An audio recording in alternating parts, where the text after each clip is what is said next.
Maintenant, on va revenir sur la notion de connexité dans R en caractérisant les parties connexes de R. Ça nous permettra aussi de prendre un peu de recul sur la définition même de la connexité sur le théorème des valeurs intermédiaires.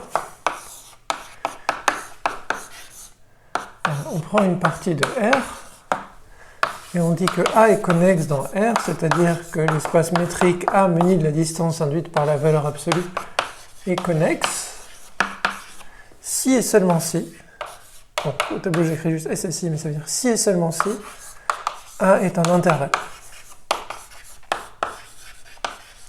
Donc dans R, les parties connexes, ce sont simplement les intervalles. Ça, c'est un théorème à connaître, à retenir et qui doit fournir le début de l'intuition de la connexité. La preuve de ce fait-là, déjà, on a besoin de savoir que dire que A est un intervalle, ça veut dire que du moment qu'on a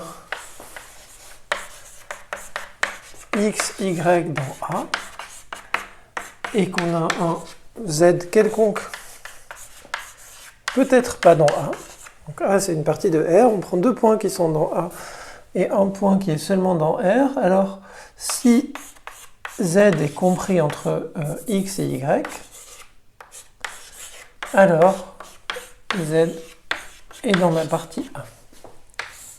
Donc ça c'est la caractérisation des intervalles.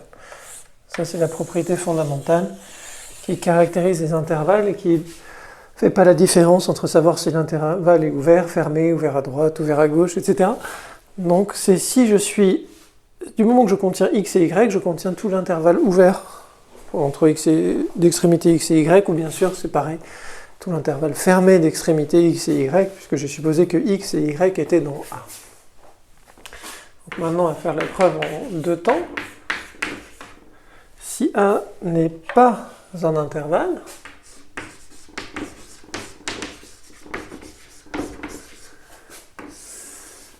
alors on a x, y, z avec x plus petit que y, x plus petit que z plus petit que y, x dans A, y dans A, z qui n'est pas dans A.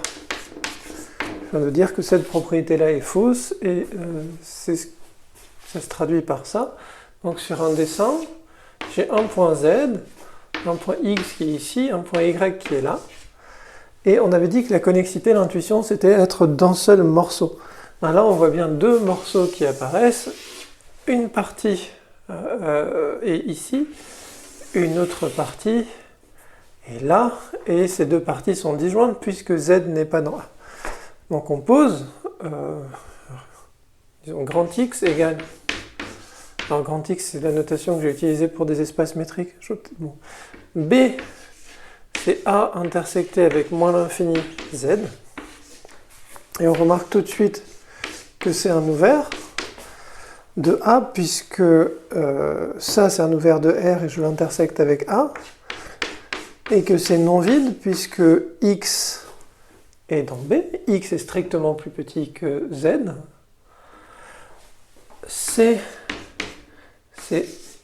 Donc ça c'est ma partie B ici, c'est ce qui est entouré là-dedans, donc c'est cette partie-là. Intersecté avec A, je n'ai pas dessiné A, C c'est la partie qui est ici, donc c'est A intersecté avec Z plus l'infini, qui est aussi ouvert, puisque c'est l'intersection de A et d'un ouvert de R, et non vide puisque Y est dans C. Et d'autre part, A s'écrit comme la réunion disjointe de B et de C. Donc A n'est pas connexe. Donc si A n'est pas un intervalle, alors A n'est pas connexe. Pour montrer ça, il nous a simplement fallu connaître la caractérisation d'un intervalle, qui est, du moment que j'ai deux points qui sont dedans, tout point qui est entre les deux appartient aussi à l'intervalle. Il reste à faire la réciproque, et la réciproque, c'est en fait essentiellement l'énoncé du théorème des valeurs intermédiaires. Donc la réciproque.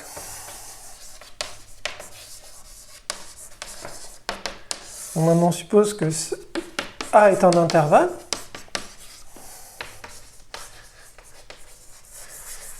que f va de A dans 0, 1. Alors 0, 1, je pense comme muni de la distance discrète, mais ici, c'est la distance discrète dans le cas de 0, 1, c'est juste la distance induite par la valeur absolue sur R. On suppose que f est continu, on veut montrer que f est constante, qu'elle ne prend qu'une seule valeur, donc on va supposer que f n'est pas constante.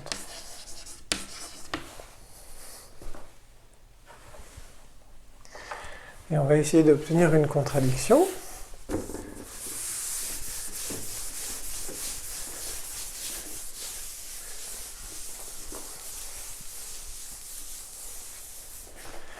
D'où va venir cette contradiction?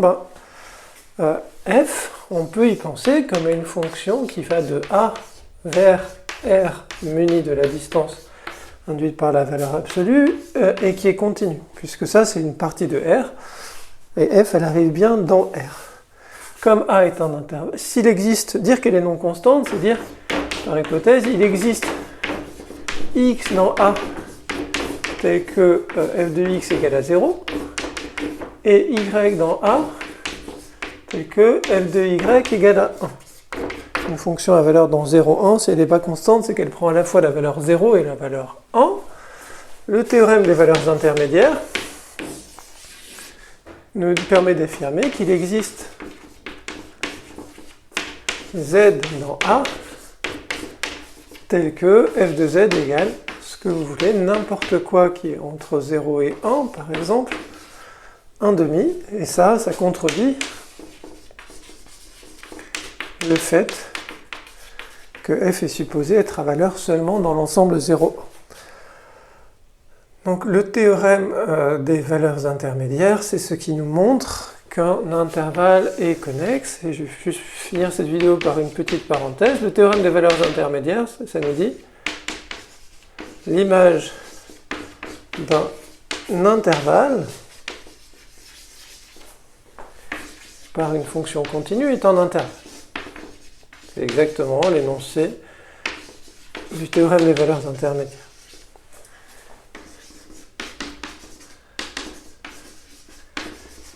Nous, on a vu que l'image, par la définition de la connexité, que l'image d'un connexe par une fonction continue était un connexe. Je rappelle ce théorème. Donc, si j'ai un espace métrique connexe, son image par une fonction continue est encore un connexe.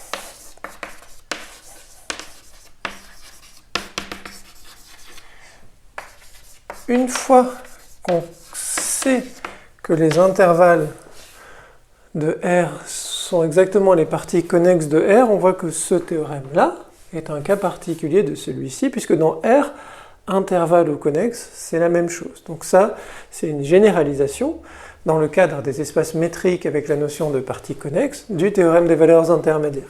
Cela dit, comment est-ce qu'on a montré que les intervalles de R étaient connexes? On a en fait utilisé ici cet énoncé du théorème des valeurs intermédiaires. Donc on n'a rien gagné.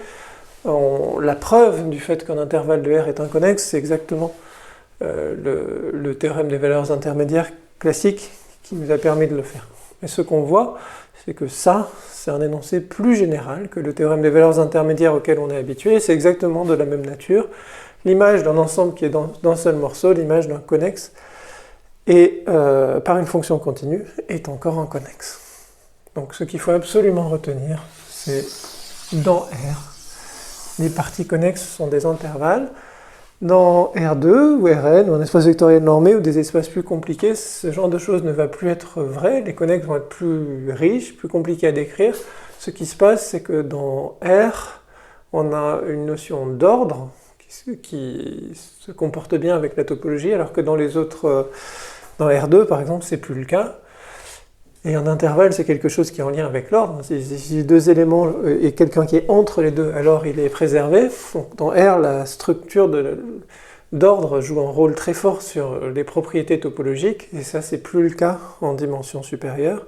Donc les connexes, même dans R2, sont plus compliqués, plus riches et de nature plus variée. Dans R, différentes notions coïncident.